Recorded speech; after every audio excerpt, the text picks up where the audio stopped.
పరమ పూజనీయ మోహన్జీ భగవత్ గారి మొన్న మాట మీరు బీజేపీ ఐడియాలజీ కదా అని అంటే మాది బీజేపీ ఐడియాలజీ బీజేపీ ఐడియాలజీ మాది భారత్ మాతాకి జై అది భారత్ మాతాకి జై ఐడియాలజీ. ఆయన అనుకుంటే ఒక మాట అన్నాడు, నాకు నిజంగా అసలు వీళ్ళు ఎట్లా ఈ కోన్సే మూలికే పత్తే అని అనిపిస్తుంది. ఇవి మీకు చెప్తున్నా ఇను ఆయన అన్న మాట.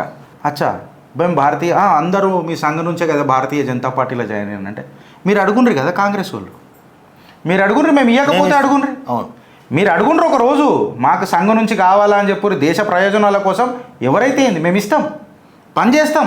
ఎస్, కాంగ్రెస్ ఏమన్నా మాట్లాడుతుందా ఇట్లా? కాంగ్రెస్ తల్లి గాంధీ గారిని కూడా ఆమెనే తీసుకొచ్చిర్రు. అప్పుడు ఆమె మొత్తం ఇట్లా చక్రం దింపుకుంటూ వస్తుంది అనమాట. ఆమె చేస్తుందా ఇట్లా? ఆమె మాట్లాడగలుగుతుందా ఇట్లా? అట్లా అన్నారు అనుకో, ఏమున్నది ఇప్పుడు కాంగ్రెస్ వాళ్ళు అయితే బీజేపీలో జాయిన్ అయ్యారు కదా, మేము ఇయ్యలేదా అలా అంటారు. ఇది మన బీజేపీ ఆలోచించుకోవాలని చెప్తా.